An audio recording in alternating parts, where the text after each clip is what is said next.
அபூத். வசுதேவசுதம் தேவம் கம்சசாணூரமர்தனம் தேவகி பரமானந்தம் கிருஷ்ணம் வந்தே ஜகத்குரும்.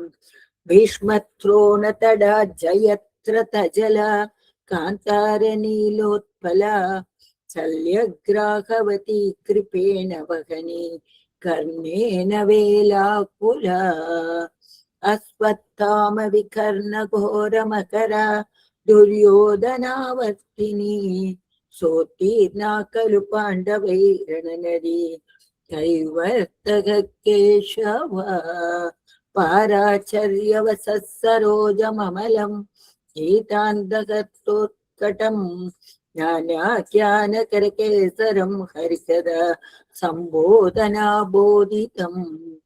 லோகே சஜ்ஜன ஷட்பதைரகரக பேபீயமானம் முதா பூயாத் பாரத பங்கஜம் கலிமல பிரத்வம்சின ஸ்ரேயசே. மூகம் கரோதி வாசாலம் பங்கும் லங்கயதே கிரிம் யத்கிருபா தமகம் வந்தே பரமானந்த மாதவம். யம் பிரம்மா வருணேந்திர ருத்ரமருதக துன்வந்தி திவ்யைஸ்தவை வேதை சாங்கபதக்ரமோபனிஷத்தை காயந்தி யம் சாமகா. தியானாவர்த்தித தக்கதேன மனசா பய்யந்தி யம் யோகினோ யஸ்யாந்தம் ந விதுசுராசுரகண தேவாய தஸ்மை நமக. சர்வதர்மான் பரித்யஜ்ய மாமேகம் சரணம் வ்ரஜ அகம் த்வா சர்வ பாபேப்யோ மோக்ஷயிஷ்யாமி மா சுஜக. ஓம் நமோ பகவதே வாசுதேவாய. ஓம் ஸ்ரீ கிருஷ்ண பரமாத்மனே நமக. ஹரிஹி ஓம். ஜெய் ஸ்ரீ கிருஷ்ணா. ராம் ராம். ஸ்டார்ட் பண்ணிட்டுங்களா மேம்? கண்டினியூ பண்ணுங்க மேம். வணக்கம் குருஜி. ரொம்ப சந்தோஷம் குருஜி. என்னுடைய முதல் ஸ்டெப் NSMல பகவத்கீதை நீங்க வந்தது ரொம்ப சந்தோஷம் குருஜி.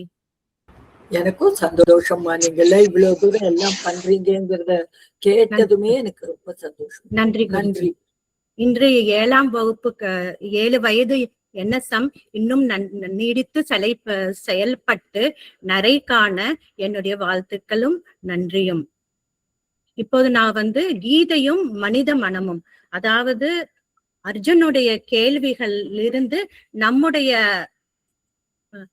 நம்முடைய வாழ்க்கையிலிருந்து சில நம்ம வாழ்க்கையோட எப்படி தொடர்பு படுத்துது அப்படிங்கறத பத்தி நான் சொல்ல போறேன். மிகவும் சுருக்கமா சொல்ல போறேன். இது நிறைய பேர் கீதைய பத்தி நிறைய விளக்கங்கள் கேட்டிருப்பீங்க. நான் சொல்ற விளக்கங்கள் நம்முடைய மனித வாழ்வோட எப்படி அது தொடர்பு படுத்துது அப்படிங்கறத பத்தி நான் சொல்ல போறேன். இப்ப நம்ம இந்த ஸ்லைடு பார்ப்போம். இதுல எப்படின்னா 700 ஸ்லோகங்கள், 18 அத்தியாயங்கள் இருக்கு. இந்த பல ஆயிரம் ஆண்டுகளுக்கு முன்னாடி போர்க்களத்துல அர்ஜுனனுக்கும் கண்ணனுக்கும் இடையே நடந்த இந்த உரையாடல் இன்னமும் தொடருது. நம்ம வாழ்க்கையோட தொடர்பா இருக்குது. இது ஏன்? இதுக்கு விடை நெக்ஸ்ட் ஸ்லைடு பார்ப்போம்.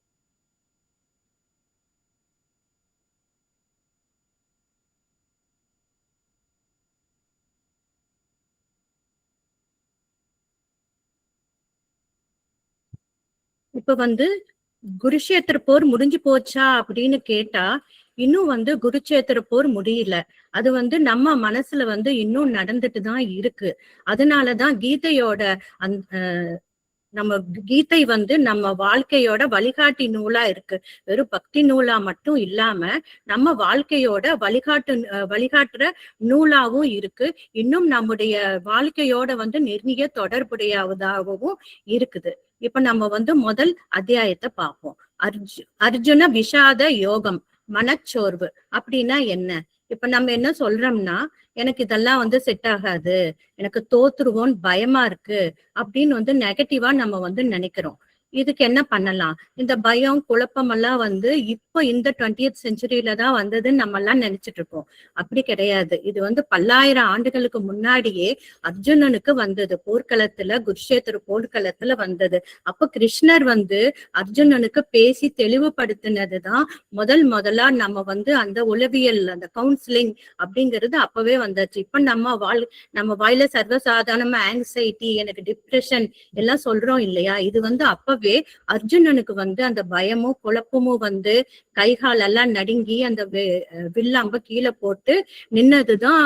அந்த குழப்பம்தான் வந்து அந்த நம்ம கீதையோட முதல் இது கீதையோட ஆரம்பமே அர்ஜுனனோட குழப்பம்தான். அதனால நம்ம என்ன எடுத்துக்கலாம்னா, நம்ம எதிர்காலத்தை பத்தி ஓவரா கற்பனை பத்தி பண்ணி இப்ப இருக்கிற வேலையை வந்து நம்ம கோட்டை விடக்கூடாது. அதுதான் வந்து நம்ம இதுல எடுத்துக்கிறது. இப்ப நம்ம 2வது ஸ்லைடு பார்ப்போம். அத்தியாயம் 2, சாங்கிய யோகம், பகுத்தறிவு மற்றும் சுய விழிப்புணர்வு அப்படின்னா என்ன? இது வந்து என்னன்னா, நம்ம என்ன நினைப்போம்? இப்ப நம்மளுக்கு ஒரு நஷ்டம் வந்துச்சுன்னா, ஒரு உறவுல வந்து ஒரு பிரிவு வந்துச்சுன்னா எல்லாமே போச்சு, என்னால இந்த நஷ்டத்தை தாங்க முடியல, இப்ப வந்து பிரேக்கப்னு சொல்றோம், அந்த பிரேக்கப் என்னால தாங்க முடியல, நம்ம வந்து புலம்புறோம். இது என்னன்னா, இந்த மாற்றம் அப்படிங்கிறது நம்ம லைஃப்ல வந்து ரொம்ப சகஜம். இதை வந்து யாராலும் தடுக்கவே முடியாது. இன்பம் துன்பம் மாறி மாறி வந்து ஒரு வெயிலும் மழை மாறி மாறி மாறி வரும். அதனால நம்ம என்ன பண்ணலாம்னா, நம்ம ரிசல்ட் என்ன அப்படிங்கறத பத்தி ஓவரா யோசிக்காம உங்க பெஸ்ட மட்டும் நீங்க கொடுங்க. நீங்க மனசை வந்து ஸ்ட்ராங்கா வச்சுக்கிட்டீங்கன்னா எவ்வளவு பெரிய ப்ராப்ளத்தையும் ஈஸியா ஹேண்டில் பண்ணலாம். இதுதான் வந்து இந்த அத்தியாயத்தோட நம்ம வாழ்க்கையோட கனெக்ட் ஆகுது. இப்ப நம்ம வந்து நெக்ஸ்ட் அத்தியாயம் பார்ப்போம்.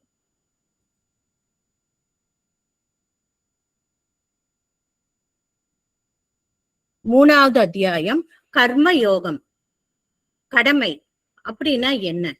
நம்ம வந்து கடமை வந்து பலனை எதிர்பாராம செய்யணும்னு சொல்றோம்.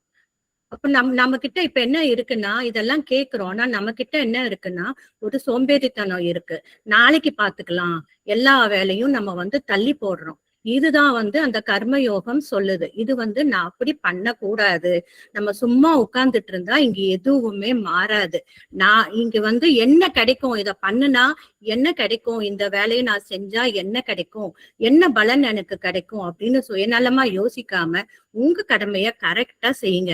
வேலையை தள்ளி போடுற பழக்கம் என்ன பண்ணும்னா, நம்ம கெரியரையே ஸ்லோவா காலி பண்ணும். நான் வந்து வேலைக்கு போகல, எனக்கு என்ன கெரியர் அப்படின்னு நீங்க நினைக்கலாம். இது என்னன்னா, நம்ம வாழ்க்கையில நம்ம குடும்பத்துல இப்படி ஸ்லோவா பண்ணுனா என்ன பாதிப்பு வரும்னு உங்களுக்கு தெரியும். உங்களை பாக்குறவங்க நீங்க வந்து உங்களை எப்படி பேசுவாங்கன்னு உங்களுக்கு தெரியும் இல்லையா?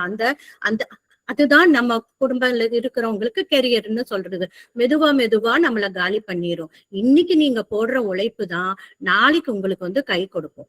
இதுதான் இந்த அத்தியாயத்தோட நம்ம வாழ்க்கையில கனெக்ட் ஆகுற விஷயம். இப்ப நம்ம நெக்ஸ்ட் அத்தியாயம் பார்ப்போம்.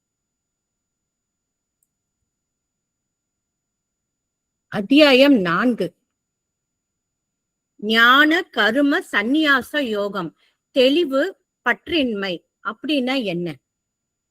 இப்ப நம்ம என்ன பண்றோம்னா, நிறைய யோசிக்கிறோம், ஓவரா யோசிக்கிறோம், ரொம்ப குழப்பம் நம்மளுக்கு வருது. நம்ம என்ன சொல்றோம்னா, எனக்கு வந்து நான் தவறு செஞ்சுட்டு எனக்கு எதுவுமே சரியில்லை, எனக்கு எதுவுமே புரியலன்னு சொல்றது, ஆத்திரப்படுறது. அப்புறம் நம்ம என்ன பண்றோம்னா, எல்லார் மேலேயும் சந்தேகப்படுறது. இதுக்கு என்ன பண்ணலாம்? நம்ம என்ன பண்ணணும்னா, நம்ம விஷயத்த வந்து தெளிவா கத்துக்கணும். அந்த தெளிவு இருந்துச்சுன்னா என்ன ஆகும்னா, நம்ம மனசுல இருக்கிற சந்தேகம் வந்து ஓடிரும். ஃபர்ஸ்ட் நீங்க என்ன பண்ணுங்கன்னா, உங்களை ஃபர்ஸ்ட் நல்லா புரிஞ்சுக்கோங்க. அது நம்மளுக்கு என்ன பண்ணும்னா, இந்த பழைய தவறையே நினைச்சிட்டு இருக்காம நீங்க வந்து என்ன நீங்கன்னு புரிஞ்சுட்டீங்கன்னா உங்களுக்கு அது மிகப்பெரிய நம்பிக்கையே தரும். இந்த நம்ம தப்பு செஞ்சுட்டு எப்ப பாரு எதிர்காலத்தை பத்தி கவலைப்பட்டா என்ன ஆகும்னா, இப்படி ஆகுமோ அப்படி ஆகுமோன்னு சொல்றது வந்து கொஞ்சம் அரைகுறை அறிவுன்னு நம்ம சொல்லுவோம். அதனாலதான் நம்மளுக்கு என்ன என்ன வருது, கோபம் வருது, எல்லார் மேலயும் சந்தேகம் வருது. இது என்னன்னா கடைசியில நம்மளுக்கு தான் தீமையில முடியும். இதனால நம்ம உண்மையா இதெல்லாம் நம்ம உண்மைய புரிஞ்சுக்கிட்டவங்க என்ன பண்ணாங்க, என்ன செய்வாங்கன்னா, யார் என்ன சொன்னாலும் கவலைப்பட மாட்டாங்க. அத பத்தி கவலையே பட மாட்டாங்க. அவங்களுக்கு அந்த உள்ளூர அந்த தன்னை புரிஞ்சுக்கிட்ட அந்த அறிவு இருக்கிறவங்களுக்கு அந்த கோபமும் இதுவும் வராது. இது இப்ப நம்ம நெக்ஸ்ட் அத்தியாயம் பார்ப்போம். அத்தியாயம் 5 கர்ம சந்நியாச யோகம், உணர்ச்சி சமநிலை அப்படின்னா என்ன?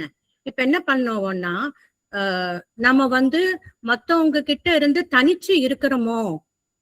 இப்போ ஃபார் எக்ஸாம்பிள் நம்ம என்னன்னா, ஒரு நிகழ்ச்சிக்கு ஒருத்தவங்க போறாங்க, அவங்க எல்லாம் போயிட்டாங்க, நான் போகலையோ, நான் வேஸ்டோ. அவங்க இப்ப சோசியல் மீடியா பாத்தீங்கன்னா நிறைய லைக்ஸ் வாங்குவாங்க, அவங்க போட்டோஸ் போடுவாங்க. ஓ, இதெல்லாம் அவங்க சந்தோஷமா இருக்காங்க, நான் தான் இல்லையோ, நான் அந்த குரூப்ல இல்லையோ அப்படின்னு சொல்லிட்டு நம்ம உள்ளுக்குள்ள தேடாம நிம்மதிய வெளியில தேடுறோம் இல்லைங்களா? அது எதுவுமே நிலையற்றது கிடையாது. நம்ம அப்புறம் நம்மளை யாராவது பாராட்டினா ஓவரா சந்தோஷப்படுறது. அப்புறம் ஒரு வார்த்தை நம்ம வெளியில போறப்போ நம்ம வெளியில ஒரு வார்த்தை நம்மள சொன்னாலும் உடனே துவண்டு போறது. உங்ககிட்ட இருக்கிற நிறைய நல்லதெல்லாம் விட்டுட்டு அந்த ஒரு வார்த்தை அவங்க சொன்னதை வச்சு உங்க ஹோல் டே ஸ்பாயில் பண்றது. இந்த மாதிரி இருக்கிறது தேவையில்லாத ஆசைகள்லாம் கட் பண்ணானே நீங்க ஃப்ரீயா இருப்பீங்க. உங்க மனசுல அந்த அமைதி இருக்கும் இல்லைங்களா? அதுதான் லைஃப்ல உங்களுக்கு கிடைச்ச பெரிய கெத்தான லைஃப் நீங்க நினைப்பீங்க. உங்களுக்கு அதுதான் சொத்து. இப்ப நம்ம நெக்ஸ்ட் அத்தியாயம் பார்ப்போம். அத்தியாயம் 6 ஆத்ம சம்பியம யோகம், தியானம் மற்றும் சுய கட்டுப்பாடு. இது என்ன? இப்ப நம்ம என்ன பண்ணுவோம்னா, நம்மள மனசை ஒருமுகப்படுத்துறத பத்தி பேசுறோம். நம்மளுக்கு நிறைய கவன சிதறுகள் இருக்கு, நம்மளுக்குனால போக்கஸ் பண்ண முடியல. நம்ம தினம் நம்ம சொல்றோம், ஒரு போனை எடுக்கிறோம், 1 மணி நேரம் ஆயிருது போன் எடுத்தா, என்னால முடியல, என்னால வேற எந்த வேலையும் செய்ய முடியல அப்படின்னு நம்ம நினைப்போம். கவனமா எந்த வேலையும் செய்ய முடியலன்னு நம்ம பிளேம் பண்ணுவோம். இப்ப நம்ம மனசு எப்படின்னா, நம்ம ஃப்ரெண்டா நினைச்சா அது நம்மளுக்கு ஃப்ரெண்டா இருக்கும், இல்லைன்னா நம்ம மனம்தான் நம்மளுக்கு பெஸ்ட் வர்ஸ்ட் இனிமையா ஆகும். இதை ஒரே நாள்ல இதை கட்டுப்படுத்தலாம், அடக்கலாம், அதெல்லாம் பண்ண முடியாது. நீங்க என்ன பண்ணணும்னா, கொஞ்சம் கொஞ்சமா பிராக்டிஸ் பண்ணணும். இந்த போன்ல வீடியோஸ் பாக்குறது, ஷார்ட்ஸ் பாக்குறது, அப்புறம் நீங்க போன் பேசுறதுல உங்களுக்கு டிப்ரெஷன் ஆகுது, போன்னால பிரச்சனை வருது, பேசுறத தள்ளி போடுறது. இந்த நிமிஷம் நம்மளுக்கு எது முக்கியம்னு நினைக்கிறோமோ அந்த வேலையை மட்டும் பாருங்க. இது நீங்க இந்த மாதிரி செஞ்சீங்கன்னா நீங்க தொட்டதெல்லாம் தொடங்கும், உங்களுக்கு கண்டிப்பா சக்சஸ் வரும்.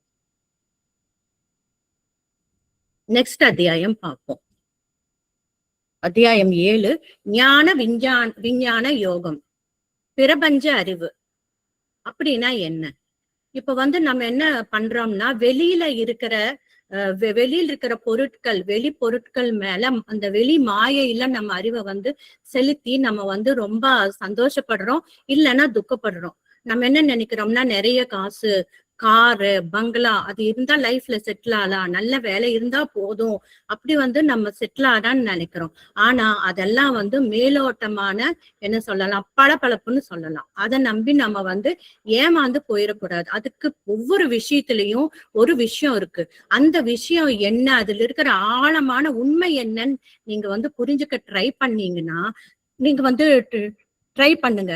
என்ன ஆகும் அப்படின்னா, ஒன்னு பொருள் விட்டா அந்த நம்மளுக்கு சந்தோஷம் கிடைக்காது, மேல போயிட்டே இருக்கும். சோ இந்த பேராசை ஆயிரும், அதுக்கு மனசு திருப்தி அடையாது. அதனால நீங்க அந்த வெளி பளபளப்பு இல்லாம நீங்க சரியான விஷயம் மேல நீங்க நம்பிக்கை வச்சீங்கன்னா உங்க லைஃப் என்னைக்குமே செமையா இருக்கும். இப்ப நம்ம நெக்ஸ்ட் அத்தியாயம் பார்க்கலாம். அத்தியாயம் 8 அக்ஷர பரபிரம்ம யோகம், இறுதி இலக்கு அப்படின்னா என்ன? இதுல என்னன்னா, இறுதி இலக்கு, ஷார்ட் கோல்ஸ், இது நீங்க கேள்விப்பட்டிருப்பீங்க. ஷார்ட் கோல்ஸ்னா என்ன, லாங் டேர்ம் கோல்ஸ்னா என்ன? இப்ப நம்ம ஜாலியா இருப்போம், ஃபியூச்சர் அப்ப பாத்துக்கலாம் அப்படின்னு சொல்லிட்டு ஒரு லட்சியம் இல்லாம இருக்கிறது. இப்ப ஷார்ட் டேர்ம் கோல்ஸ் என்னன்னா, இப்ப ஒரு ஸ்கூல்ல இருக்காங்கன்னா, நம்ம இப்ப ஒரு ஸ்கூல், ஹை ஸ்கூல், காலேஜ் அப்படின்னு போறது. நம்ம குடும்பத்துல இருக்கிறவங்களுக்கு எப்படின்னா 5 வருஷத்துல எப்படி இருப்போம், 10 வருஷத்துல நம்ம என்னவா இருப்போம், நம்ம குழந்தைங்க எப்படி இருப்பாங்க, இதை நோற்றி நம்ம நோக்கங்கள் இருக்கணும். நடுவுல வர்ற சின்ன சின்ன என்ஜாய்மெண்ட்ஸ்ல எல்லாம் நம்ம கவனத்தை திசை திருப்ப விட்டீங்கன்னா அது உங்க ஃபியூச்சரோட விதி அதுதான் முடிவு பண்ணும். சோ நீங்க இப்ப சிறிய கால இலக்கு, பெரிய கால இலக்கு நீங்க வச்சீங்கன்னா அது உங்க ஃபியூச்சர் உங்களுக்கு ஒரு லட்சிய வெறி இருந்துச்சுன்னா அது வெறிய தரும். அதுதான் உங்களுக்கு அந்த இறுதி இலக்கு அப்படின்னு சொல்றது. அந்த அந்த இலக்கை நீங்க கண்டிப்பா அடைவீங்க. இப்ப நம்ம நெக்ஸ்ட் அத்தியாயம் பார்ப்போம்.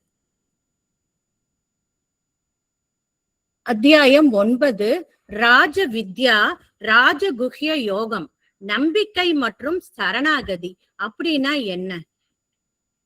இது என்னன்னா நம்மளுக்கு ரொம்ப அவநம்பிக்கையும் சுய பச்சாதாபமும் இருக்கு. இந்த செல்ஃப் பிட்டின்னு சொல்லுவோம் இல்லைங்களா, அது நிறைய இருக்கு. நம்ம என்ன பண்ணுவோம்னா நம்மளுக்கு மட்டும் ஏன் இப்படி நடக்குது, எனக்கு ஏன் யாருமே சப்போர்ட் பண்ணல, எல்லாரும் நல்லா இருக்காங்க, எனக்கு மட்டும் இப்படி இருக்கு அப்படின்னு நினைப்போம். அப்ப என்ன பண்ணுவோம்னா நம்ம கிட்ட இருக்கிற நல்ல விஷயங்கள் நம்ம கிட்ட இப்ப இருக்கிறது பெருசாவே தெரியாது, அது ஒண்ணும் கிடைக்கல அப்படிங்கிறது இருக்கும். அதனால நம்ம என்ன பண்ணணும், முதல் தேங்க்ஸ் சொல்லணும்.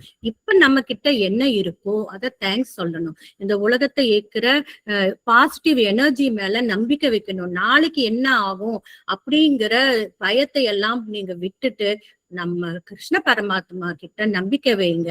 நம்பிக்கை இருக்கிற மனசுல எப்பவுமே பயத்துக்கு இடம் இருக்காது. இதுதான்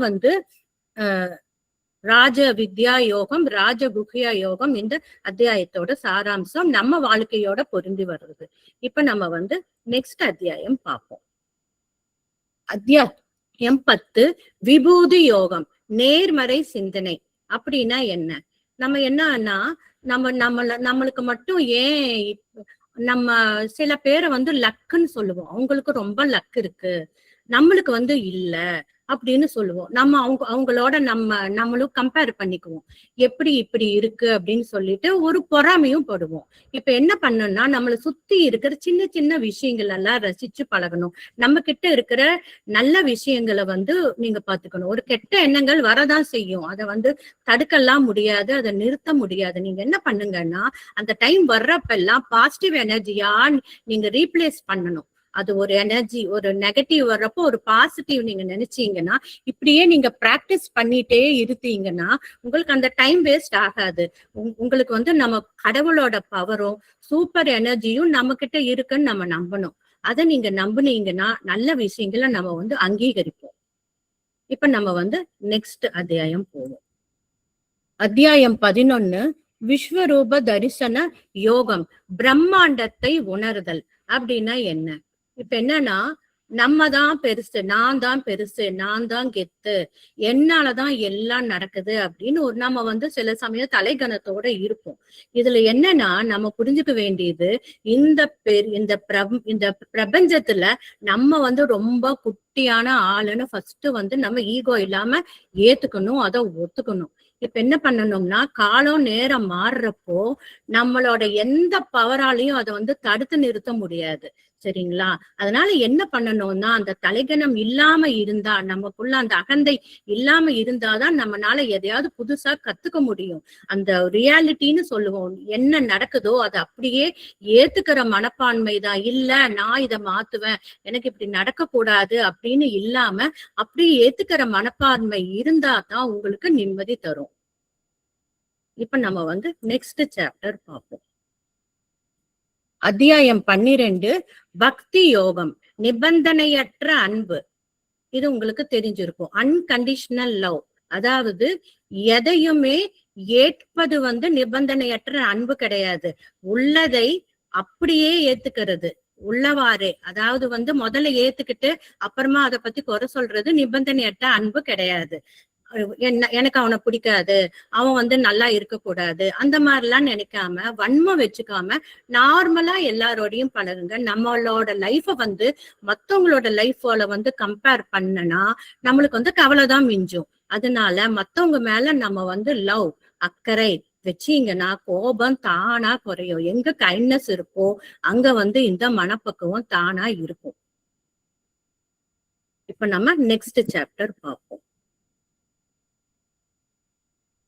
சேத்ரஜ்ய விபாக யோகம், உடல் மற்றும் மன வேறுபாடு அப்படின்னா என்ன? இது நம்மளுடைய மனத்துக்கும் உடலுக்கும் வர்ற அந்த பிரச்சனை. இப்ப நம்ம என்ன சொல்லுவோம், நான் அழகாவே இல்ல, நான் கருப்பா இருக்கேன், நான் குண்டா இருக்கேன், நான் என் வயசுல இருக்கிறவங்க எல்லாம் இன்னும் சின்ன பொண்ணாட்ட சின்ன பையனாட்ட இருக்காங்க, எனக்கு தான் வயசான மாதிரி இருக்கேன், இப்படி எல்லாம் ஃபீல் பண்றது. நீங்க என்ன நினைக்கணும்னா, ஃபர்ஸ்ட் நம்ம உடம்பு வேற, நம்ம மனசு வேற, ரெண்டும் வேற வேறன்னு நினைக்கணும். ரெண்டையும் போட்டு குழப்பிக்க கூடாது. நம்ம வெளி தோற்றம் நம்ம கிடையாது. அதை தாண்டி நம்மளுடைய கேரக்டர், நீங்க யாரு, நீங்க ஒரு அன்பான அம்மா, நீங்க ரொம்ப அக்கறையுள்ள அப்பா, இந்த மாதிரி உங்களுக்குன்னு ஒரு கேரக்டர், ஒரு ஒரு அக்கறையுள்ள ஒரு ஒரு ஒரு மனிதர் அப்படின்னு சொல்லிட்டு, சமூக சேவகர், டாக்டர், இந்த மாதிரி உங்களுக்குள்ள ஒரு நல்ல கேரக்டர்ஸ், ஒரு ரோல் இருக்கு. அதை நம்ம வெளியில நம்மளை உத்து கவனிச்சா நம்ம இந்த மாதிரி தப்பான பாதையில போறதுல இருந்து நம்ம தப்பிக்கலாம். நம்ம என்ன பண்ணணும்னா, வெளியில இதை சாட்சியா நின்னுதான் பார்க்கணும். உடல் வேறு, மனம் வேறு, ஆன்மா வேறு நின்னு வேடிக்கை பார்க்க நம்ம ஆரம்பிச்சோம்னா எந்த கவலையும் நம்மள தொடாத, நம்ம லைஃப் ஹாப்பியா இருக்கும். நம்ம நெக்ஸ்ட் சாப்டர் பார்ப்போம். இது அத்தியாயம் 14, குணத்ரய விபாக யோகம், ஆளுமை திறன். ஆளுமை திறன் அப்படின்னா என்ன உங்களுக்கு தெரிஞ்சிருக்கலாம். ஆளுமை திறன்னா பர்சனாலிட்டின்னு சொல்லுவோம். அப்படின்னா என்ன? இப்ப சில சமயம் நம்ம என்ன பண்ணுவோம், ரொம்ப சோம்பேறித்தனமா, இன்னைக்கு எனக்கு ரொம்ப டல் டே அப்படின்னு சொல்லிட்டு சோம்பேறித்தனமா இருப்போம். இன்னொரு தடவை நம்ம ரொம்ப எக்ஸைட் ஆகி நம்ம கோவப்படுவோம், எல்லாரையும் மேலேயும் கோவப்படுவோம். அது ரெண்டுமே நம்ம பேலன்ஸ் பண்ண கத்துக்கணும். அது எப்படி வருதுன்னா, நல்ல பழக்க வழக்கங்களை நம்ம லைஃப்ல கொண்டு வந்தாதான் நம்ம ஹீரோவா இருப்போம், வீட்டுல ஹீரோயினா இருப்போம். டெய்லி நம்ம குட்டி குட்டியா பண்ற விஷயங்கள் தான் நம்ம குவாலிட்டிய நம்ம டிசைன் பண்ணுது. அதாவது நம்ம மூடுன்னு சொல்லுவோம் இல்லையா, நம்ம குணத்தை அது கண்ட்ரோல் பண்ணுது. அதை நம்ம கத்துக்கிட்டோம்னா நம்ம குடும்பத்திலையும் சொசைட்டிலையும் நம்ம தான் வின்னர். நெக்ஸ்ட் சாப்டர் பார்ப்போம். அத்தியாயம் 15, புருஷோத்தம யோகம், அட்டாச்மெண்ட் நீக்குதல் அப்படின்னா என்ன? இது இப்ப என்னன்னா, ஒரு நம்ம கிட்ட ஒரு இது இருக்கும், இவங்க என் கூட பேசல, இவங்களை எங்களுக்கு ரொம்ப பிடிக்கும், இவங்க இல்லாம வாழ முடியாது, மெசேஜ் மிஸ்டு காலா போட்டு அவங்கள தாக்குறது. அந்த மாதிரி பண்ணாம நம்ம என்ன பண்ணுவோம்னா, அப்புறம் அவங்க கிட்ட அதை எதிர்பார்க்கறது திருப்பி அந்த எக்ஸ்பெக்டேஷனை நீங்க ரொம்பவும் குறைங்க. ஓவரா எக்ஸ்பெக்ட் பண்ணாதீங்க. எதிரில இருக்கிறவங்க மேல பற்ற நம்ம கொஞ்சம் குறைச்சிட்டோம்னா எதுல இருந்து தப்பிக்கலாம்னா ஏமாற்றங்கள்ல இருந்து தப்பிக்கலாம். இந்த லைஃப் எப்படின்னா ஒரு பெரிய மரம் மாதிரி, அதுல அது மாதிரிதான் எல்லாரும் வந்துட்டு போறவங்க தான். சோ விட்டு கொடுக்கிற குணம் மட்டும்தான் பாண்டிங் நம்மளுக்கு ஸ்ட்ராங்கா இருக்கும். இப்ப நம்ம நெக்ஸ்ட் சாப்டர் பார்ப்போம். நெக்ஸ்ட் அத்தியாயம் அத்தியாயம் 16, தைவாசுர சம்பத் விபாக யோகம், நேர்மறை வெர்சஸ் எதிர்மறை பண்புகள் அப்படின்னா என்ன? இப்ப நம்ம கிட்ட இருக்கிற கெட்ட பழக்கங்களும் அதனால வர்ற ப்ராப்ளம்ஸ், இதுதான் தைவாசுர சம்பத் விபாக யோகம் நம்ம லைஃபோட கனெக்ட் ஆகுது. நம்ம என்ன பண்றதுன்னா, ரொம்ப கெட்ட பழக்கங்களுக்கு அடிமையாகிட்டு மத்தவங்களை மதிக்காம இருக்கிறது. இப்ப நம்மளுடைய நல்ல குணம் மட்டும்தான் சொசைட்டில நமக்கான மரியாதையை தரும். அதாவது அதீத பேராசை, அதீத கோபம் நம்மள நரகத்துக்கு கூட்டிட்டு போற ஷார்ட்கட். சோ நேர்மையா வாழ்ந்தா நிம்மதியா தூங்கலாம், பயம் இருக்காது. உங்களோட நல்ல கேரக்டர் தான் உங்களோட லைஃபுக்கு செக்யூரிட்டி. மிகச்சிறந்த செக்யூரிட்டி நல்ல பழக்கங்கள் தான். நெக்ஸ்ட் சாப்டர் அத்தியாயம் 17, ஸ்ரத்தாத்ரய விபாக யோகம், நம்பிக்கையின் வகைகள். அதாவது நம்முடைய உணவு எப்படிப்பட்ட தாக்கத்தை நம்மளுக்கு பண்ணுதுங்கிறது. நம்ம நிறைய ஜங்க் ஃபுட் சாப்பிடுறது, கெட்ட எண்ணங்களை மைண்ட்ல ஏத்திக்கிறது, இதெல்லாம் தான். இது நம்ம என்ன மாதிரி உணவு சாப்பிடுறோமோ அது நம்ம உணவை நம்மளோட மைண்ட் செட்டையும் அது முடிவு பண்ணும். ஒரு சின்ன வேலை செஞ்சாலும் நல்ல எண்ணங்களோட செய்த பந்தாக்காகவும் சுயநலத்துக்காகவும் வர்ற லைஃப்ல அர்த்தம் கிடையாது. அதாவது நல்ல எண்ணங்கள் கண்டிப்பா போன சாப்டர்லயே சொன்ன மாதிரி கண்டிப்பா நிம்மதியையும் சக்சஸையும் தரும். இப்ப நம்ம வந்து நெக்ஸ்ட் சாப்டர் பார்ப்போம். சந்நியாச யோகம், முழுமையான விடுதலை அப்படின்னா என்ன? இது என்னன்னா பொறுப்பை ஏத்துக்கிறதுக்கு பயப்படுறது, சுதந்திரமா போறது, என்னால இந்த பொறுப்பெல்லாம் ஏத்துக்க முடியாது அப்படின்னு கடமையிலிருந்து தப்பிச்சு போறது, அதை வந்து சுதந்திரம்னு சொல்றது. நீங்க வந்து என்ன பண்ணுங்க, வேலையை 100% எந்த வேலையா இருந்தாலும் ஒழுங்கா பண்ணிட்டு அந்த ரிசல்ட் அப்படியே நம்ம கிருஷ்ண பகவான் கிட்ட கொடுத்துருங்க, பிரபஞ்சத்துக்கிட்ட கொடுத்துருங்க. நீங்க பாத்துக்கோ கிருஷ்ணான்னு சரண்டர் ஆயிட்டீங்கன்னா உங்க மனசு பாரம் இல்லாம லேசாயிரும். உங்களை பத்தி நீங்க புரிஞ்சுக்கிறது, முழுசா புரிஞ்சுக்கிறது தான் நம்ம லைஃபோட இறுதி இலக்கு, அதாவது எண்ட் கோல். அதாவது எதுக்கும் பயப்படாம யாருக்கும் அடிமையாகாம இருக்கிற ஃப்ரீயான லைஃப் இருக்கு பாருங்க, அதுதான் உண்மையான கெத்து. நெக்ஸ்ட் சாப்டர் பார்ப்போம்.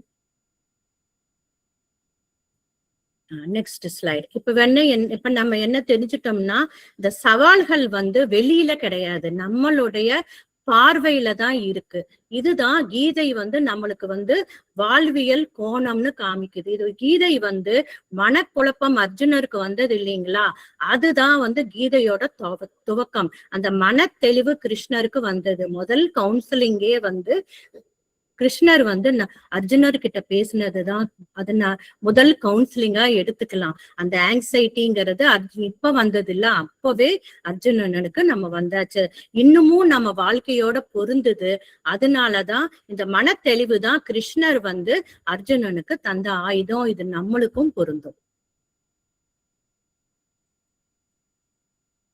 பகவத்கீதை வந்து ஆன்மீக நூல் மட்டும் கிடையாது, இது வந்து நம்ம மனித மனத்தோட எப்படி நல்வழிப்படுத்துதுங்கிறத நான் இவ்வளவு நேரம் உங்ககிட்ட சொன்னேன் இல்லையா. சோ உலகின் முதல் உளவியல் வழிகாட்டி வந்து நம்ம பகவத்கீதை தான். நன்றி, வணக்கம். இப்ப வந்து நம்ம வினாடி வினா இருக்கு, அதையும் நான் தான் பண்ண போறேன். கொஞ்சம் வெயிட் பண்ணுங்க, நான் ஸ்கிரீன்ஷாட்.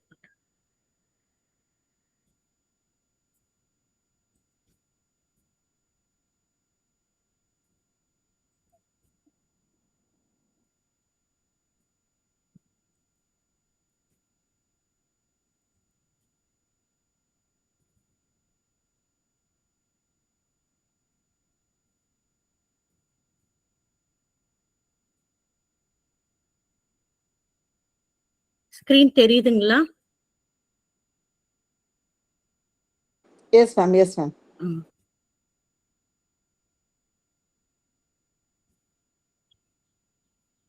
இப்ப நீங்க வந்து இந்த பகவத்கீதை வினாடி வினா வந்து மற்ற வினா விடை மாதிரி ரொம்ப எளிமையா இருக்காது. சூஸ் த கரெக்ட் ஆன்சரோ, இதோட பேர் என்ன அதோட பேர் என்ன அப்படின்னு இருக்காது. இதுவும் நம்ம வாழ்க்கை முறையில பகவத்கீதையோட சாரம் எப்படி கனெக்ட் ஆயிருக்கு அப்படிங்கிறதும் நம்ம பகவத்கீதை ஞானமும் சேர்ந்து நீங்க சொல்ற மாதிரிதான் இருக்கும். இது எல்லா வினாடி வினா மாதிரியும் இருக்காது.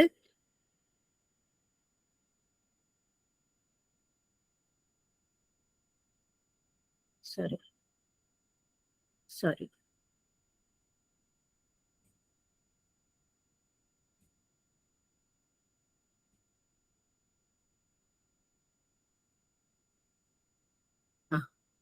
எதை இழந்தாய் என்று அழுகிறாய், எதை நீ கொண்டு வந்தாய் அதை இழப்பதற்கு. இந்த வரிகள் வந்து கீதையோட எந்த தத்துவத்தை அடிப்படையாக கொண்டது? யாராவது நேம் கால் பண்றீங்களா? என்னால பார்க்க முடியல ஹேண்ட் ரைஸ். இதோ கால் பண்றேன். ஓகே, புவனேஸ்வரி மேம் வாங்க. புவனேஸ்வரி மேம், காஞ்சனா மேம், நம்ம வந்து அன்மியூட் பண்ணாதான் இவங்க எல்லாம் பேச முடியும் இல்லையா? ஆமா. ஓகே புவனேஸ்வரி மேம், இப்ப ட்ரை பண்ணுங்க. ஆத்ம தத்துவத்தை குறிக்கும் நம்ம வந்து வாழ்க்கையை சொல்லலாமா? S ma'am, yes ma'am, correct தான். ஆத்ம தத்துவம்.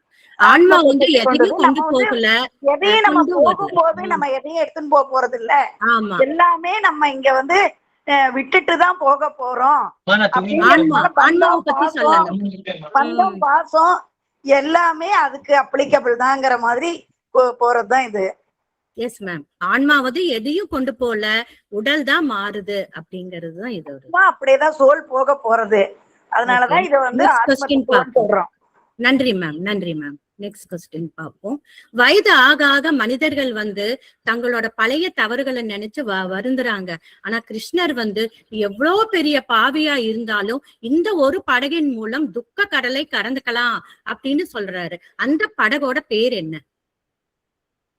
இன்னொருத்தர் ஹேண்ட் ரைஸ் பண்ணுங்க. ஸ்ரீதேவி மேம் வாங்க. ராம் ராம் மேம். வாழ்க்கை படம். படகோட பேர் இருக்கு மேம். தெரியல மேம். ரேவதி ஸ்ரீனிவாசன் மேம் வாங்க. பகவத்கீதை. பகவத்கீதை இல்ல ma'am. Kalaivani ma'am ma'am try பண்ணுங்க மேம். கிருஷ்ண போதம் படகு. ஆன்சர் சொல்லிடலாமா மேம்? மாதிங்க மேம் சொல்லிடுங்க. கர்மயோகம். ஞானம் என்னும் படகு. இது வந்து அத்தியாயம் ஸ்லோகம் நான் போட்டிருக்கேன். 4வது அத்தியாயத்துல ஸ்லோகம் 36ல இத பத்தி சொல்லியிருக்காங்க. ஞானம் என்னும் படகு. நெக்ஸ்ட் கொஸ்டின் பார்ப்போம். நாம் அன்றாடம் பார்க்கும் மனிதர்கள் வந்து வெளியில நல்லா பேசுவாங்க, ஆனா உள்ள வந்து வஞ்சம் வச்சிருப்பாங்க. இவர்களுக்கு வந்து கிருஷ்ணர் ஒரு பேர் வச்சிருக்காரு. என்ன பேரிட்டு அவர்கள் எல்லாம் சொல்றாரு? ஜீவரேகா மேம் வாங்க. ஓகே, தெரிஞ்சவங்க ஆன்சர் பண்ணுங்க. யாராவது தெரிய கலைவாணி மேம் நான் உங்களை கூப்பிட்டுமா? இல்ல ரேவா தேவாராஜ் மேம் வாங்க.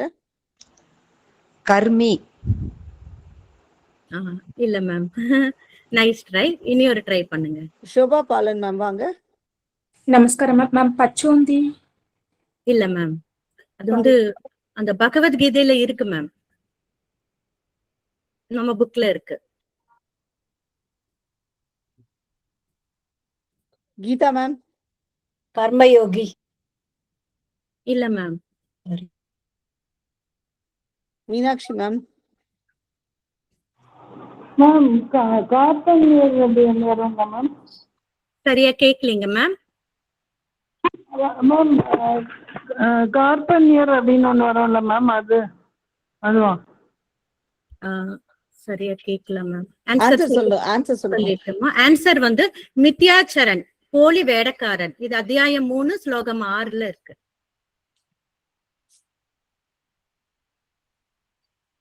இப்ப தியானம் செய்ய நினைப்பவங்க வந்து காட்டுக்கோ இமயமலைக்கோ போக வேண்டியது இல்ல. வீட்லயே நேரா உட்கார்ந்து பார்வையை வந்து எங்க நிலை நிறுத்தணும்னு ஒரு தியான முறையை வந்து கீதை விளக்குது. பார்வையை எங்க நிறுத்தணும், அதுக்கு ஒரு பேரு போட்டிருக்கு. அத சொல்ல முடியுமா?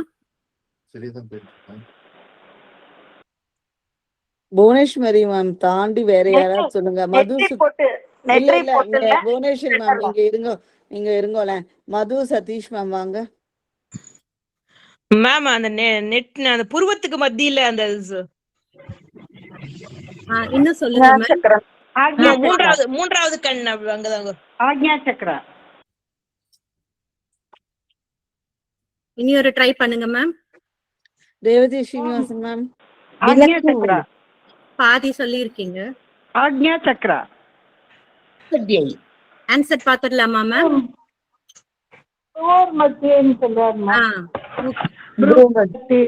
சரியா கேக்கல மேம்.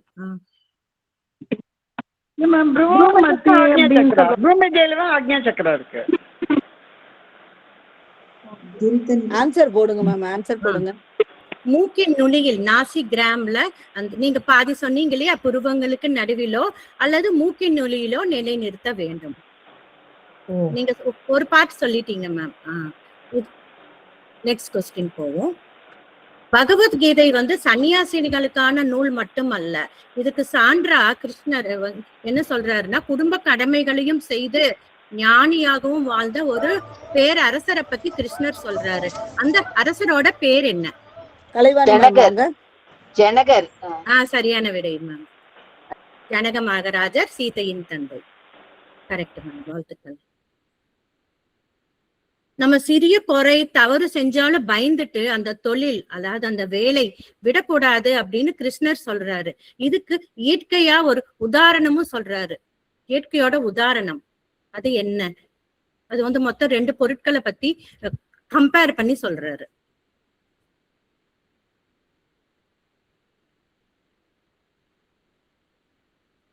மேம் நீங்களே சொல்லுங்க, யாரும் ஹேண்ட் ரைஸ் பண்ணல. ஏன்னா இது வந்து இந்த கொஸ்டின்ஸ் வந்து இதுவும் கீதையில இருக்கா, இதெல்லாம் சொல்லி இருக்கா அப்படிங்கிற மாதிரி ஒரு கொஸ்டினா தான் நான் எடுத்தேன் மேம். இது வந்து ஆன்சர் தெரியாட்டியும் நம்ம கேள்வி இதுக்கு பதில் தெரிஞ்சுக்கிற செஷனாவும் இதை வச்சுக்கலாம். நெருப்பும் புகையும், அதாவது நெருப்பு இருந்தா புகை இருக்கு, அது இயற்கை போல தொழிலையும் குறைபாடுகள் நஷ்டங்கள் வரும், அதுக்காக கடமையை விட்டுறக்கூடாதுன்னு சொல்றாரு. பிறப்பும் இறப்பும் தவிர்க்க முடியாத சுழற்சி, இதை நினைத்து ஒரு புத்திசாலி மனிதன் வருத்தப்படக்கூடாதுன்னு ஒரு புகழ்பெற்ற ஸ்லோகம் இருக்கு. அது எந்த அத்தியாயத்துல வருது?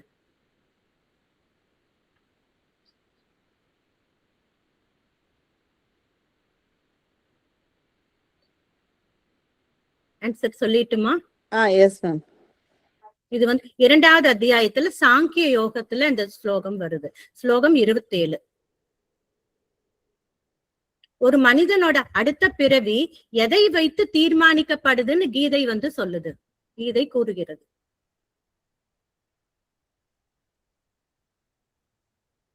கலைவாணி மேம் வாங்க. கர்மாதான் அடுத்த பிறவி கர்மாதான் நிர்ணயம் பண்ண. அதுதான் மேம், அது வந்து எதை வைத்து தீர்மானிக்கப்படுதுன்னு கீதையில சொல்லி இருக்கு. நம்ம கீதையில சொல்லி இருக்கு, ஸ்லோகம் அத்தியாயம் எல்லாமே இருக்கு. ராதிகா மேம் வாங்க. ராதிகா சிவகுமார் மேம் வாங்க. கர்ம யோகம் தான் நினைக்கிறேன் மேம். நம்ம பண்ற கர்மா பாவ புண்ணியம் தான் நானும் நினைக்கிறேன். இன்னும் கூட ட்ரை பண்ணுங்க மேம். பேச்சியம்மாள் அண்ணாமலை மேம் வாங்க. கர்ம வினை மேம், கர்ம யோகத்துல தான் இருக்கு. ஆன்சர் சொல்லிடலாமா மேம்? சொல்லுங்க. எதை நினைச்சு நம்ம உடலை விட வர்றோமோ அதனை அந்த மாதிரி பிறவி அடுத்த பிறவி கிடைக்கும். S ma'am, yes ma'am, very correct answer ma'am. வாழ்த்துக்கள் மேம். தேங்க்ஸ். அதாவது மரணம் அடையும் தருணத்துல மனம் வந்து எதை நினைச்சிட்டு இருக்கோ அந்த பிறவி தான் கிடைக்கும் அப்படின்னு அத்தியாயம் 8 ஸ்லோகம் 6ல சொல்லியிருக்கு. வாழ்த்துக்கள் மேம். ஆன்மீகத்துல ஈடுபட்டுட்டு இடையில ஏதோ ஒரு காரணத்துல முழுமை செய்யாம இறந்து போகும் ஒரு மனிதனின் நிலை என்ன ஆகும்? அவனுடைய ஆன்மீக முயற்சிகள் எல்லாம் வீணாகி விடுமா அப்படின்னு ஒரு கேள்வி வருது. இதுக்கு பதில் கீதையில இருக்கு. வீணாகாது, தொடர்ந்து வரும். அடுத்த பிறவில வேற ஒரு நல்ல ஜென்மாவா அடுத்த கர்மாவை செய்யும்படியான உயர்ந்த குடும்பத்துல பிறப்பான். எஸ் மேம், செல்வந்தர் குடும்பத்துல பிறப்பான். சரியான பதில் மேம். இது வந்து வீணாகாது. அடுத்த பிறவியில ஒரு செல்வந்தர் வீட்டிலோ நல்ல யோகியின் குடும்பத்திலோ பிறந்து விடுபட்ட இடத்திலிருந்து ஆன்மீகத்தை தொடர்வார். இது அத்தியாயம் 6 ஸ்லோகம் 41, 42ல இருக்கு. நாத்திகர்கள் எல்லாம் கடவுள் இல்லைன்னு வாதிடுறாங்க. ஆனா அவங்க விரும்பினாலும் விரும்பாவிட்டாலும் ஒரு குறிப்பிட்ட வடிவில் கடவுள் சந்தித்தே தீர்வார் அப்படின்னு கிருஷ்ணர் சொல்றாரு. அது என்ன வடிவம்?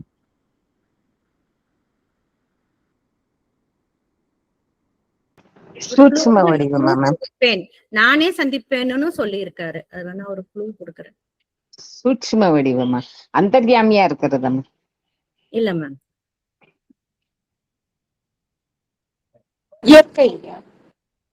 சொல்லுங்க மேம். சரியா கேக்கல. நீங்க கரெக்ட் ஆன்சர் சொன்ன மாதிரி இருந்தது. சொல்லுங்க மேம். யாரோ ஒருத்தர் சொல்லுங்க மேம். நீங்க கரெக்ட் ஆன்சர் சொன்ன மாதிரி கேட்டுச்சே. லலிதா மேம் நீங்க சொல்லுங்க. யாரோ லலிதா. கொஞ்சம் சத்தமா சொல்லுங்க மேம். இல்ல மேம், ஒரு குறிப்பிட்ட வடிவில். ஸ்ரீதேவி மேம் வாங்க. நானே வருவேன்னு சொல்றாரு. அது க்ளூ கூட கொடுக்குறேன். ஸ்ரீதேவி மேம். ராம் மேம். பிரபஞ்சம் மேம். கடன் மேம். சரியா கேட்கல மேம். பிரபஞ்சம், அவரே அந்த உருவமா வருவாரு. அதுக்கு ஒரு பேர் இருக்கு மேம். நம்ம கீதையிலேயே சொல்லி இருக்காரு. நம்ம கிளாஸ்ல கூட குருஜி சொன்னது எனக்கு ஞாபகம் இருக்கு. நம்ம குருஜி மேம் கரண் ரமேஷ் மேம் வாங்க. ராம் சூட்சும வடிவத்துல வருவாரா குருஜி? ஆன்சர் பார்க்கலாமா மேம்? டைம் இருக்கும். போடுங்க.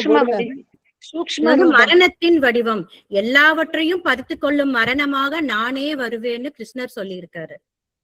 இது நம்ம குருஜி சொன்ன ஞாபகம் எனக்கு இருக்கு.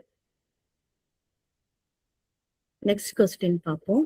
பகவான் கிருஷ்ணர் அர்ஜுனனுக்கு விஸ்வரூபத்தை காட்டினாரு. அப்ப அர்ஜுனனால சாதாரண கண்களால் பார்க்க முடியல.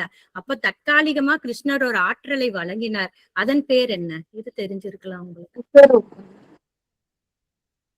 அதுக்கு ஒரு பேர் இருக்கு இல்லையா மேம்? அந்த ஆற்றலுக்கு பேரு கீதையில நம்ம புக்ல இருக்கே.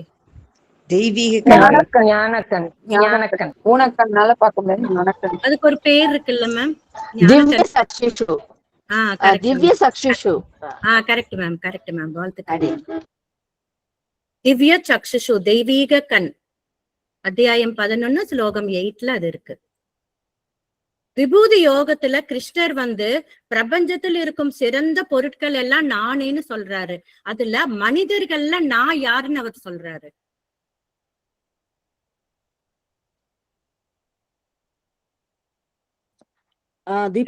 மேம் ஈஸி தான். மனு மேம். மனுவா? ஆமா. எனக்கு அது கரெக்டான்னு தெரியல. நம்ம குருஜியை கேட்கலாம். குருஜி மனு சொல்லலாமா? எழுதியிருக்கிற ஆன்சர் பொதுவா இருக்கு. ஒருவேளை மனு கிடையாது. மனு ஸ்வாகு. அலங்கார செல்வி. அர்ஜுனனா? பேர் இல்ல மேம், குறிப்பிட்ட பேர் இல்ல, பொது பேர் தான். குறிப்பிட்ட பேர் கிடையாது. சொல்லுங்க மேம்.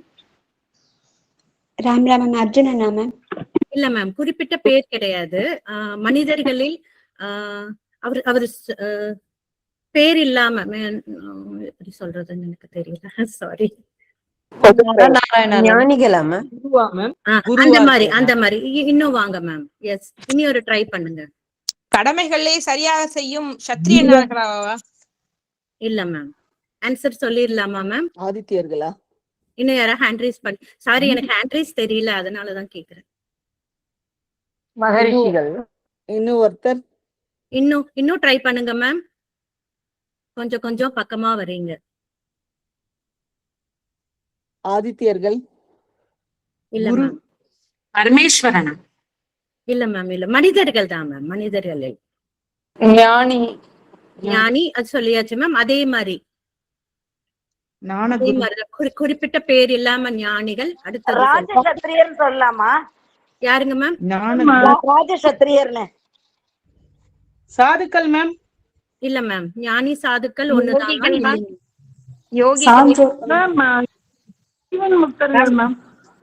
நீங்க சொல்லலாம். அடுத்து போலாம். அரசன். பதில் அரசன் மேம். அரசரா வருவேன். மனிதர்களில் கிருஷ்ணர் அரசர். இதுக்கு எனக்கு ஸ்லோகம் கிடைக்கல. பகவத்கீதையில் எல்லா தர்மங்களையும் என்னிடம் விட்டு விட்டு சரணடைஞ்சா எல்லா பாவங்களிலும் நான் உறுதி அளிக்கிறேன்னு ஒரு உறுதிமொழி ஸ்லோகம் தரார். அது எந்த ஸ்லோகம்? சர்வதர்மான் பரித்யஜ்ய மாமேகம் சரணம் ரஜ்ஜாஹம் சர்வ பாப்யபே மோட்சயிஷ்யாமி. தர்ம ஸ்லோகம். Correct ma'am. அதானே மேம்? சர்வதர்மான் பரித்யஜ்ய மாமேகம். நெக்ஸ்ட் பார்க்கலாம் மேம். உணவு, தூக்கம் இதையெல்லாம் எப்படி நம்ம கட்டுப்பாடுல வைக்கணும், எந்த மாதிரி வச்சிருக்கணும்னு கீதை வழிகாட்டுது. அது சொல்லுங்க மேம். உணவை பத்தியும் சமநிலையில் இருக்கணும்னு சொல்லுது. அளவோட இருக்கணும். S ma'am, yes ma'am, correct ma'am. எல்லாமே அளவோட இருந்தா நம்ம இன்பமா இருக்கும். மிதமான உணவு, அந்த ஸ்லோகம். மிதமான உணவு, மிதமான உழைப்பு, மிதமான உறக்கம் துக்கத்தை அளிக்கும். S ma'am, yes ma'am. 6:18 இப்ப சஞ்சலப்படுற நம்ம மனசை கட்டுப்படுத்துறதுக்கு கிருஷ்ணர் 2 வழி சொல்லி இருக்காரு. அது என்னன்னு சொல்ல முடியுமா? யோகம். தியானம். பக்தி யோகம். தியானம், பக்தி யோகா. பகவானே சரணடைதல், அவர்கிட்டயே படிச்சிடணும். வைராகியம்.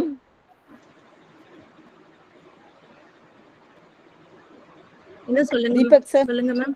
ராதிகா மேம் சொல்லிட்டே இருக்கா, ஆன்சர் சொல்றா. உங்களுக்கு கேக்குறதான்னு தெரியல, எனக்கு ஆன்சர் சொல்லிட்டா இருக்கா பாவம். பலனை அபியாசம் எதிர்பார்க்காம வைராகியம். அபியாசம் வைராகியம். ஒருத்தர் வைராகியம் சொன்னா அதோட சரியா சேர்ந்து இல்ல கேக்கல மேம். மேம். சரியா நிறைய பேர் சொல்றதுனால இல்ல கேக்கல. இல்ல அது சொன்னா உங்களுக்கு கேக்கல அந்த இடத்துல. ஓகே மேம், சாரி கேக்கல. அபியாசம் வைராகியம்.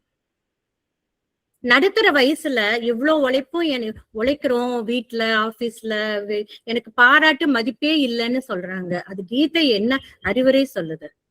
இது ஈஸி தான் மேம். கடமையை செய் பலன் எதிர்பார்க்காத. யாராவது ஒருத்தர் சொல்லுங்க மேம். நல்லா வாழ்த்துக்கள். கடமையை செய் பலனை எதிர்பாராது. Yes ma'am. உனக்கு கடமை செய்யறதுக்கு தான் அதிகாரம் இருக்கு, பலன்களில் அதிகாரம் இல்லை. Yes ma'am, yes ma'am. Oh super, போங்க. நல்லா படிச்சிருக்கீங்க எல்லாரும். கிருஷ்ணர் யானைகளில் சிறந்த எந்த யானையாக கூறுகிறார்?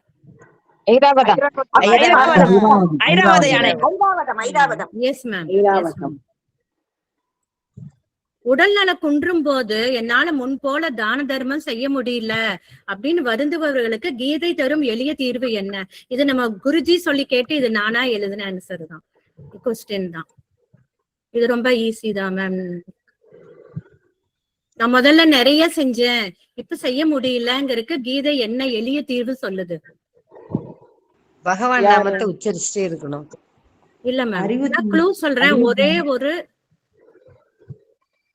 கல்விதானம். லதாராஜ் மேம் வாங்க. நம்ம உடல் பலம் குன்றிருச்சு, முதல் மாதிரி தான தர்மம் லதாராஜ் மேம் வாங்க. இப்ப என்ன செய்யலாம்? எளிய தீர்வு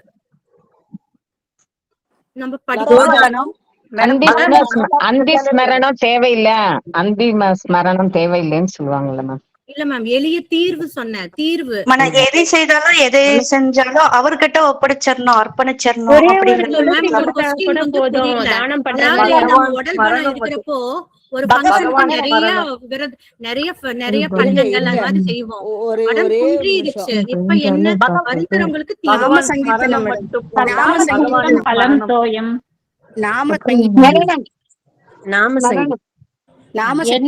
அதுல கீதையில இருக்கு மேம். நம்ம குருஜி கூட சொன்னாங்க. இல்ல உங்களுக்கு கொஸ்டின் புரியல. அதாவது இல்ல மேம், தர்மங்கள் செய்யறவங்களுக்கு எளிய இது செஞ்சா போதும், இதை செஞ்சா போதும்னு நம்ம சொல்லி தந்தாங்க. தர்ம சிந்தனை பண்ணுவது மேம். பட்சிகளுக்கு மேம், பட்சிகளுக்கும் எறும்புகளுக்கும் உணவு கொடுக்கறதா மேம்? இல்ல அது உடல் நலம் குன்றப்ப நம்ம மானசீகமா பூஜை பண்றதா மேம், மானசீகமா பகவான நினைக்கிறது. இன்னும் மேம் என்னன்னா தூய்மையான பக்தியோடு ஒரு இலை, ஒரு பழம்,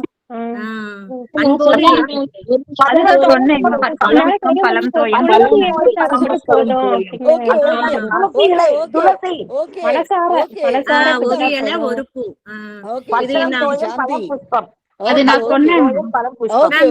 என்னன்னா எல்லாரும் சொல்றதுனால கேட்க மாட்டேங்குது.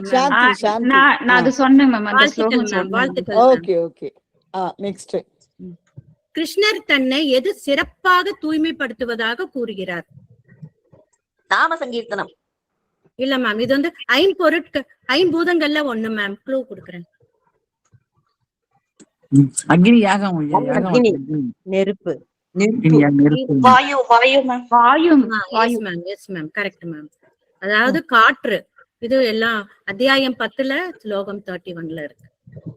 கிருஷ்ணர் வில்லியேந்த வீரர்களில் சிறந்த யாருன்னு சொல்றாரு? அர்ஜுனன். இல்ல மேம், அதாவது இது அவதாரத்துல தானே மேம் வரும். கிருஷ்ணரோட அவதாரமா தானே நீங்க எடுத்துக்கணும். தான் யாருன்னு சொல்றாருன்னா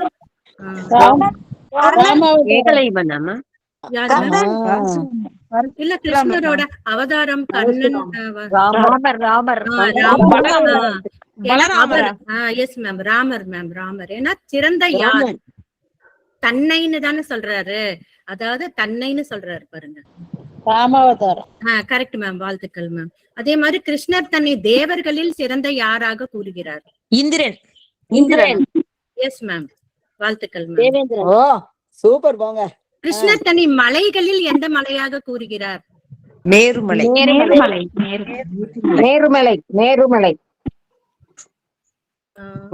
இமயமலை. தாவரானந்தம் கோவர்த்தனமலை. நீர்வாழ் உயிரினங்களில் எதாக கூறுகிறார்? தன்னை மீன்கள் மீன்கள் மீன்கள் குறிப்பிட்டு சொல்லியிருக்காரு மேம். பொதுவா மீன்கள் மேம். சுறாமீன். Yes ma'am, yes ma'am. வாழ்த்துக்கள் மேம். கிருஷ்ணர் தன்னை நதிகளில் சிறந்த எந்த நதியாக கூறுகிறார்? யமுனை நதி. கங்கை நதி மேம்.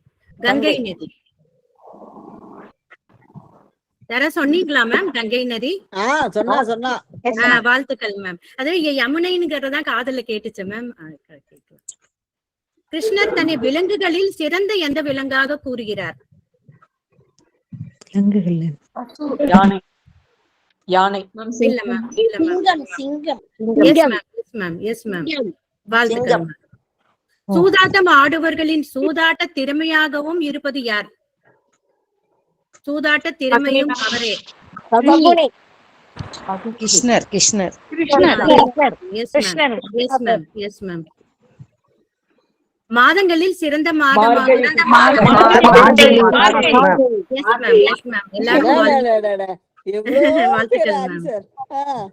கிருஷ்ணர் தன்னை ஆயுதங்களில் சிறந்த எந்த ஆயுதமாக கூறுகிறார்? தன்னை. S ma'am, yes ma'am. எல்லாருக்கும் வாழ்த்துக்கள் மேம். கிருஷ்ணர் தன்னை பறவைகளில் சிறந்த எந்த பறவையாக கூறுகிறார்? அனைவருக்கும் வாழ்த்துக்கள் மேம். இது இறுதி கேள்வி மேம். கிருஷ்ணர் தன்னை பசுக்களில் சிறந்த எந்த பசுவாக கூறுகிறார்? S ma'am, yes ma'am. வாழ்த்துக்கள் மேம். அருமையான கொஸ்டின்லாம் மேடம். ரொம்ப ரொம்ப நல்லா இருந்தது. நல்ல questions ma'am. Thank you ma'am. Thank you ma'am. அதாவது எப்பவும் போல இல்லாம கொஞ்சம் டிஃப்ரெண்டா நம்ம லைஃபோட கனெக்ட் பண்ணி இருக்கணும் அப்படிங்கறனாலதான் எடுத்தேன் மேம். ஆக்சுவலி நான் basically counselling psychologist by profession. So எல்லாத்திலயுமே வாழ்க்கையோட சம்மந்தப்படுத்தி இத பண்ணலாம், யூஸ்வலா இல்லாம டிஃப்ரெண்டா சொல்லலாம் அப்படின்னு என்னோட ஃபர்ஸ்ட் முயற்சி மேம். என்ன ரொம்ப நல்லா இருந்தது மேடம். சிந்திக்கிற மாதிரி இருந்தது மேம். Thank you ma'am. நல்லா இருந்தது மேடம். எல்லாரும் மியூட் ப்ளீஸ். எல்லாரும் மியூட் ப்ளீஸ். கொஞ்சம் எல்லாரும் மியூட் ஆகுங்க. பகவத்கீதையை பத்தி அந்த குரு முன்னாடி இவ்வளவு அழகா அதை சொல்ல வார்த்தைகளே கிடையாது. அவங்களே நான் சொல்லக்கூடாதுன்னு நினைச்சேன், ஆனா அவங்களே சொல்லிட்டாங்க. அவங்க ஒரு கவுன்சிலர். சோ அந்த இத நல்ல வார்த்தை விளையாட்டுகள்ல பவர் பாயிண்ட்ல ரொம்ப அழகா ஜோவியலா கலோக்கியலா எல்லாரோடையும் அழகா இன்டராக்ட் பண்ணாங்க. அதுக்கு நல்ல எல்லாருமே போட்டி போட்டு பகவத்கீதையில இவ்வளவு பேர் நல்லா படிச்சிருக்கீங்கன்னு மாதங்கி மேடம் சொன்ன மாதிரி நல்லா உள்வாங்கி இருக்கீங்க. சோ நம்ம மண்டலியில கிளாஸ் எடுத்ததோடைய நோக்கம் இதுதான். இத இந்த அளவுக்கு அவங்க உளவியல் சார்பாக சம்பந்தம் படுத்தி அந்த எல்லாமே பாரதம் ராமாயணம் எல்லாமே வாழ்க்கையோட தான் சம்பந்தப்பட்டிருக்கு. அத அழகா ரொம்ப விவரமா அத எடுத்து சொல்லியிருக்காங்க. அவங்களுக்கு ஒரு மிகப்பெரிய நன்றியை மண்டலி சார்புடைய தெரிவித்துக் கொள்கிறேன். குருஜி முன்னாடியே அவங்க பண்ணியிருக்காங்க. அந்த குருஜியிட்ட இருந்து எவ்வளவு விஷயங்களை உள்வாங்கி அதை எக்ஸ்பிளைன் பண்ணியிருக்காங்க. நன்றி நன்றி நன்றி. நன்றி சார். நன்றி சார். ரொம்ப நன்றி சார். என்னுடைய முதல் முயற்சி. ரொம்ப சந்தோஷம் sir. Yes sir. Madam. Yes sir. Tripura Sundari மானச பூஜா சார். மாமி ஒரு 2 நிமிஷம் சொல்றேன் சார். பேசிட்டு அப்புறம் எடுத்துக்கிறேன். மாமியோட கருத்து கேட்கணும்னு ஆசையா மேம். ஸ்கிரீன் மட்டும் கொஞ்சம் ஸ்டாப் பண்ணிக்கோங்க. அப்பதான் என்னால ஷேர் பண்ண முடியும். நான் மாமிய பேச சொல்றேன். மாமி முன்னாடி ஒரு நிமிஷம் சொல்றேன். குரு மிஞ்சின சிஷ்யன்னு பேர் வைப்பாங்க. பிரமிளா மேம் ரொம்ப ரொம்ப அழகா இருந்தது. நன்றி மேம். ஆன்சர் அதை விட அந்த அத்தியாயங்களுடைய அந்த சிறப்பை சின்னதா அந்த டயத்துக்குள்ள அழகா எடுத்துன்னு போய் அதனோட வாழ்க்கை தத்துவத்தை முக்கியமா சொன்னீங்க. அது ரொம்ப நல்லா இருந்தது. நீங்க நான் சொன்னேன் அப்படின்னு சொன்னீங்க. நான் சொன்ன மாதிரியே இல்ல. நீங்க எல்லாம் இந்த பூ பழம் அதெல்லாம் நீங்க சொல்லிதான் எடுத்தேன் குருஜி. ஒர்க் பண்ணிருக்கீங்க, அத படிச்சிருக்கீங்க, உள்ள போயிருக்கு. அது ரொம்ப ரொம்ப ரொம்ப நல்லா இருந்தது. ரியலி இதுக்கு வார்த்தைகளுக்கு பகவானே உங்களுக்கு அப்ரிஷியேட் பண்ணுவேன். ரொம்ப நல்லா இருந்தது. ரொம்ப சந்தோஷம் நான் இதுல பார்ட்டிசிபேட் பண்ணி இதை கேட்டது. நிறைய கேள்விகளை ரொம்ப அழகான விதத்துல கேட்டுன்னு வந்தீங்க. நமஸ்கார். தேங்க்யூ. நன்றி குருஜி. நன்றி குருஜி. நல்லா இருந்ததுமா. தேங்க்யூ குருஜி. நல்ல வாழ்த்துக்கள். இன்னும் மேல மேல இந்த நெல்லை மண்டலில எல்லாத்தையும் கத்துண்டு எல்லாரும் நல்லா வாழ்க்கையிலும் சிறப்பா வரணும்னு பகவான் கிட்ட வேண்டிக்கிறேன். நமஸ்காரம். அந்த சார் இதெல்லாம் எடுத்து பண்றாங்க, மோதங்கி மேடம், இன்னும் நிறைய பேர், எல்லாருக்கும் என்னோட வாழ்த்துக்கள். ராம் ராம் மாமி. தேங்க்யூ மாமி. நமஸ்காரம். ஜெய் நமஸ்காரம் எல்லாருக்கும்.